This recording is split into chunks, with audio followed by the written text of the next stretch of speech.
Hey guys, how's everyone doing? This is Sir Jedi Sentinel, and welcome back to Sentinel Vlogs.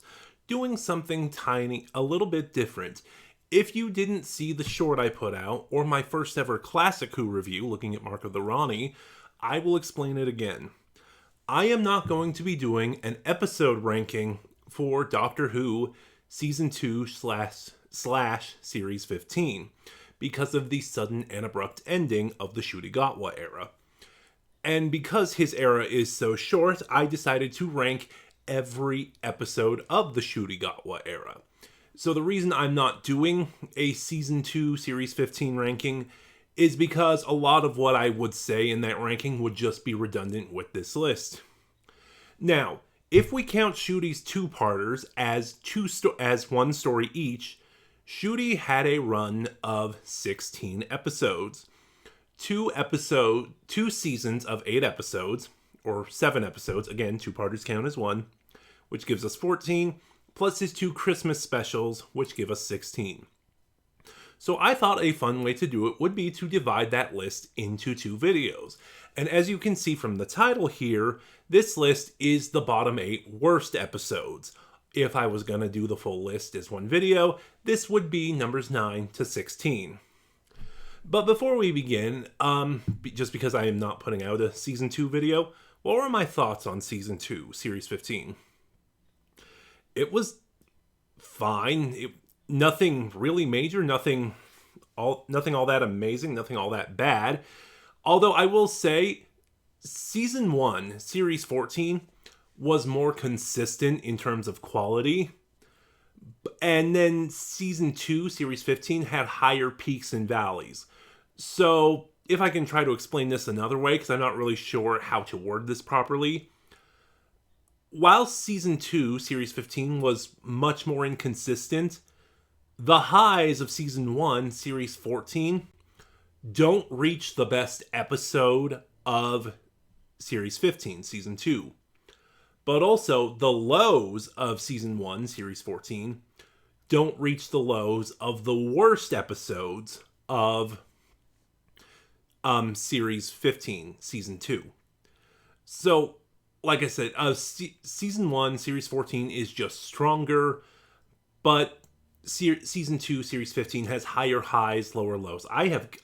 Because I'm going to be doing a lot of talking in these 2 videos, I have got to pick one and, Season 1, Series 14, Season 2, Series 15, and commit to it. But anyway, and you know how these work. Everything presented here is my opinion. Feel free to disagree.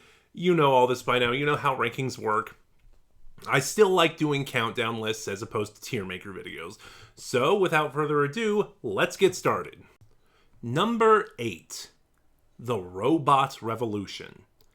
Remember, if I was to do all 16 episodes on one ranking, this is number 9, right in the middle of the list. I can't speak, sorry. I really don't have a lot to say about the Robot Revolution. It's just there. The design of the robots is cool. The design of the AI, or Al, is really cool. The aesthetic is nice. It's a bog standard RTD companion introduction story. The one thing really helping it is Verada Sethu's performance and the introduction of Belinda. But beyond that, it's not all that memorable. There's not a lot to say about it. I'm just struggling with it. Like I said, bog standard RTD companion introduction. And not one of his better ones. Number 7. The Well. This is probably one of the biggest turnarounds I've had on an episode, at least that I can recall. If you remember my review, you know I loved The Well. I loved its tension, its atmosphere, and its sense of horror, up until the 3rd act pivoted to action. But just the more I've thought about it, the more my thoughts have really soured on it. The Well has a lot of big problems going for it. The first is the side characters. Outside of the commander and the victim, the survivor, I'm sorry, I'm forgetting names, the side characters aren't that memorable. They may as well just be cardboard cutouts. And, I get it, red shirts in a horror story, but in terms of characterization, personality, something is better than nothing. And unfortunately, we got nothing. The other hang up I have with this, the more I think about it, is that this is a sequel to Midnight, widely considered one of RTD1's best episodes. And I'm sorry, just the more I think about it, this should have been standalone. Making it a sequel to Midnight just cheapens it. Expanding on and further explaining what the Midnight Entity is only makes it less terrifying. And the way it acts in this episode, it does not work with the way the Midnight Entity acts back in Midnight. It's the way RTD did the Macra all over again. You can make it a giant crab, you can call it the Macra, but if it doesn't act like the Macra, it's not the Macra. Did I open with my... I'll repeat myself again. Making this a sequel to Midnight cheapens both this episode and Midnight. And the sequel bait ending only further cheapens The Well in Midnight. And then with the season over, there is a new problem that this episode has, thanks to the gift of hindsight. This was the third episode in the season, if I remember right. And this is the first episode where it starts to become abundantly clear that Russell does not plan to commit to the character arc he set up for Belinda. Remember, Belinda's entire deal was she wanted to get home. She didn't want to be a companion. She didn't want to travel with the Doctor.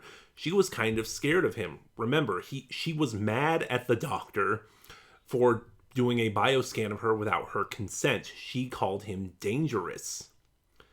Well, this is one of the first points in this season where that reaches a head, where they kill Belinda to get them to detach the Midnight Entity from her and then resuscitate her. Belinda dies, and it is never addressed. Number 6, Joy to the World, the 2024 Christmas special. Now, Joy to the World has some good stuff going for it. The Time Hotel as a concept in and of itself is amazing.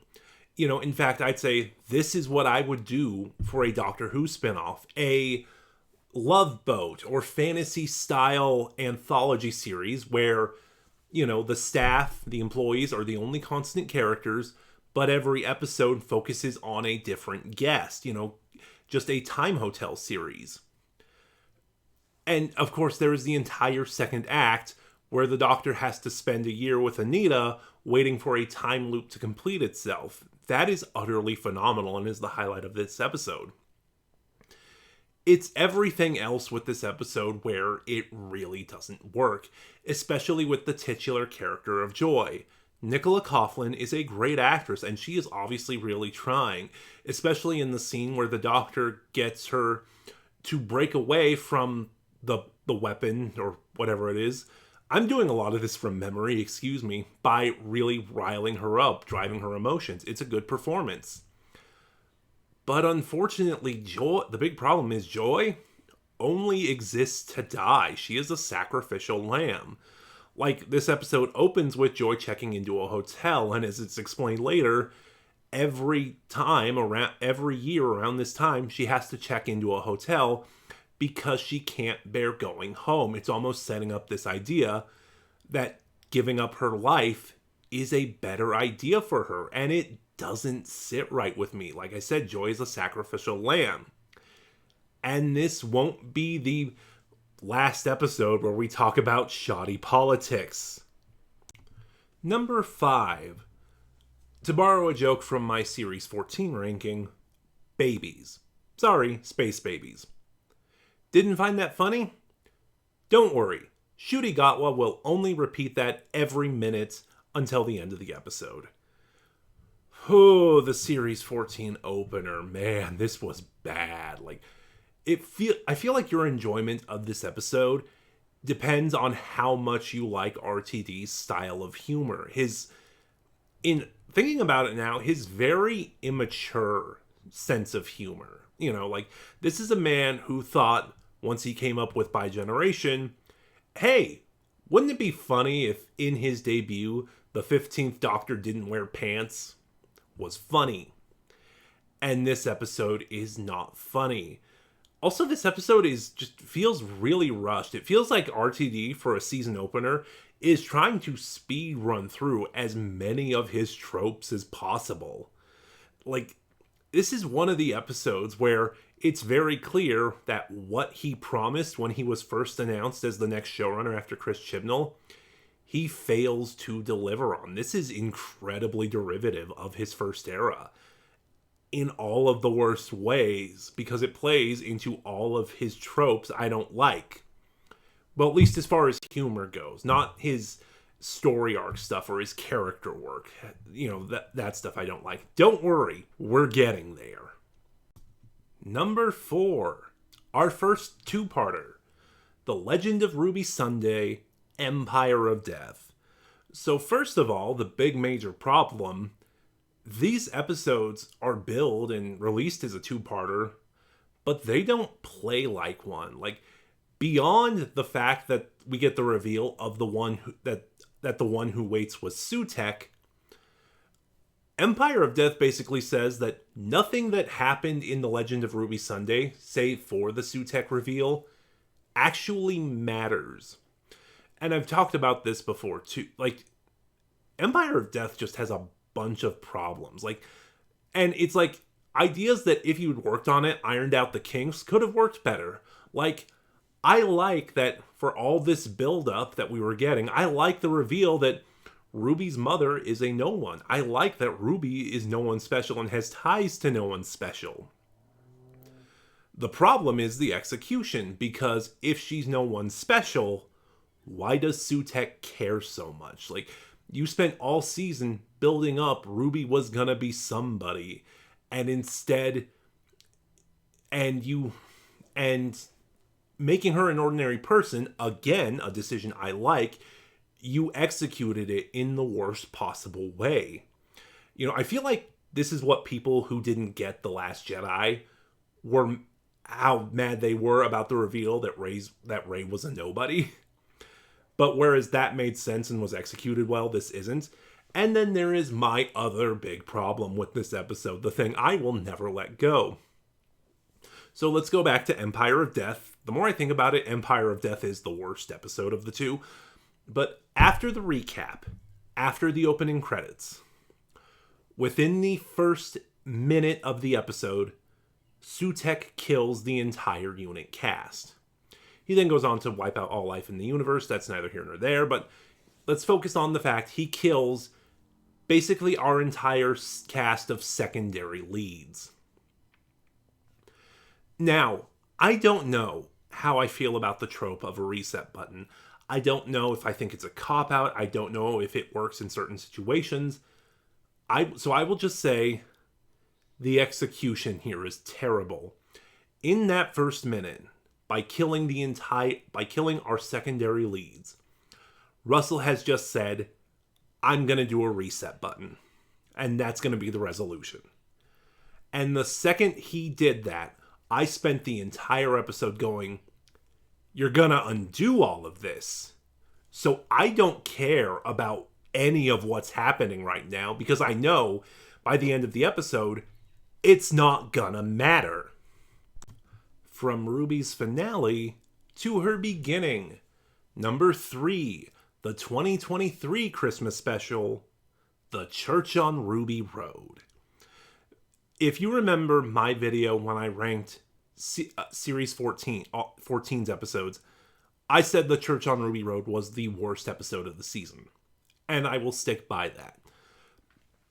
Again, it's just a case of what RTD said he was going to do versus what he delivered. You know, you remember, after it was announced RTD was going to be the next showrunner after Chris Chibnall, he kept making, in promotional stuff, press tours, whatever you want to call it, he kept saying how he had all these new ideas. He kept pushing this narrative that I would never come back to Doctor Who unless I had new ideas, unless I could do something new. And the 60th anniversary, for all my faults with it, seemingly delivered on that front. It celebrated the show's legacy, but it seemed to really propel the show forward in this new direction RTD was talking about.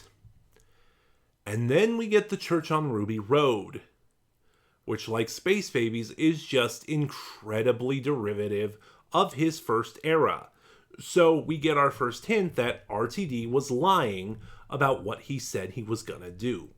You know, I saw someone, I don't remember who. Was it Council of Geeks?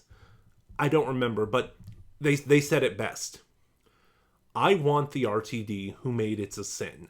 I wanted the RTD who made Years and Years.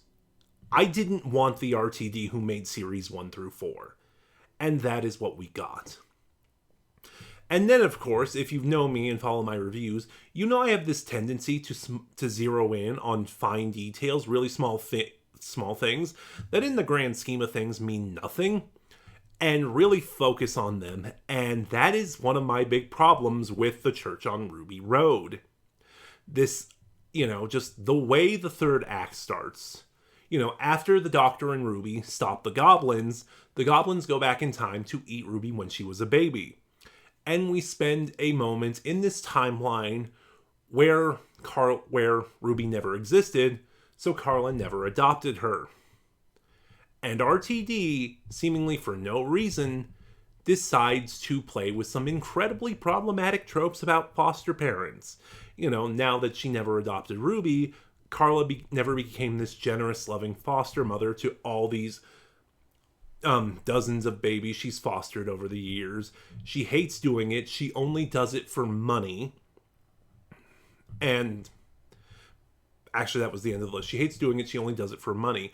All of these incredibly problematic, negative stereotypes about foster parents. And it doesn't help that, again, gift of hindsight, every time we've gone into an alternate reality, the Church on Ruby Road, 73 Yards, Wish World, Carla has consistently been a terrible person. I liked Carla Sunday. I liked Cherry. I liked the dynamic of Ruby's family.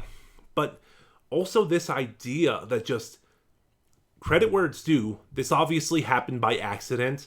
I think RTD wrote a lot of this episode before casting and then saw no problem with it and felt he didn't need to re-edit the draft. I don't think this was deliberate. But basically by setting up that Carla is this amazing person she is because she adopted Ruby, Russell accidentally made Ruby a white savior. Number 2, the Interstellar Song Contest. So I think for all my problems with this episode, when I reviewed it after airing, I was nicer on it than most people. And again, like The Well, my opinions on it have soured quite a bit. Again, the big problem is, despite what it's claiming to criticize, it's being very centrist about it, and it's trying to both sides it. It is trying to both sides the fact that this big contest is funded by, in this case, an organization that is committing genocide. And it is being really, and this episode is being really unfair to the survivors of that genocide. Like the big impassioned plea and musical number at the end of the episode, it plays off more as, refugees need to acclimate to our way of life. They can't just be themselves. They have to get on their knees and beg and plead before us and present themselves in a way we find acceptable before we can decide to help and accept them. Like, despite what the episode is very clearly trying to criticize, it is very, it takes a weird left turn and really botches its approach because, like I said, it is being centrist. It is trying to both sides this topic. And even the side we should be sympathetic for, it's being incredibly harsh too. And number 1, what did I think was the worst episode of the Ncuti Gatwa era? Wish World: The Reality War, the Series 15 finale. Both of Ncuti's finales are on this list. Oh, where do I even start with what a mess this is? I think most of it stems from the fact that the finale had to be rewritten. But at what point that changed, at what point in the episode it changed, I couldn't tell you. It was probably the Poppy stuff. Like I said, I couldn't say though. I will say this. When I reviewed The Reality War, I said it made me so angry that I was debating whether or not it replaced The Witch's Familiar as my least favorite episode of Doctor Who. I will say, having thought about it, no, I still hate The Witch's Familiar more. But that being said, like, I think most of this episode's problems stem from the fact that it looks like the show is about to go on hiatus, and rather than wait to see what happens, Ncuti decided to leave. That ending feels very hastily rewritten. Among other problems, there is the fact that all these plot lines RTD was setting up, rather than giving them any kind of finale or still hint at their existence, he just decided to go, nope, none of that mattered. So, like, the big one being Susan. Because we know, it's since been leaked, that this episode was going to end on a cliffhanger, you know. While the Doctor was talking with all of UNIT and Belinda and Ruby, the camera was going to pan out and show Susan watching them. But rather than give us any kind of payoff to Susan, just didn't matter. What happens to Belinda was awful. You know, basically the Belinda Chandra we've been following all season doesn't exist anymore. You know, the reality was rewritten, and now she's a mother. And she's happy to be a mother. She has been pigeonholed into heteronormativity, and she is happy with it. The same way this episode tried to repeatedly force the Doctor into heteronormativity for this idea that he has to be happy about it. That's what he needs to make him happy. This episode reads as incredibly sexist and homophobic. The Ronnie. I have always wanted the Ronnie to come back. I know she's kind of become the butt of the joke, because anytime we've had a vaguely mysterious female character, it's always guessed she was the Ronnie, only for her to never be the Ronnie. You know, she's kind of become a joke. A lot of people don't like her prior stories to this. I have always liked the Ronnie. I've always wanted her back. Archie Punjabi was a great choice, but the character Russell gave us was not the Ronnie. He wrote her like the Master. It's also very clear in hindsight that Mrs. Flood was not intended to be the Ronnie, and it only feels like at some point it was changed for her to be the Ronnie. Omega. What was that? Like, it not only was that just incredibly stupid, just making him a big growly monster, it feels like this whole idea of the Underverse and where Omega was, and the idea to release him, it feels like that does not work at all with what happened in the Three Doctors and Arc of Infinity. Like, I hate to say it, I hate using this as an insult, but the Reality War, like Last of the Time Lords, you know, remember, pray to me and I'll defeat the Master, is RTD at his most fanficky. I've said this book, you know, and I hate going there because, one, you shouldn't, as a showrunner for Doctor Who, you shouldn't be constrained by the canon. You should be allowed to break canon and do what you want. But RTD did it in such a way that it feels like he does not respect the canon of Doctor Who. Like, he does not appreciate the work others have done, and he feels like his ideas are the only ones that have any meaning. I'll end on this note. So many of my friends who are avid watchers of Doctor Who, who are avid fans of Doctor Who, have decided they are done with Doctor Who. At the very least, who knows how long, at the very least, until Russell T Davies is gone.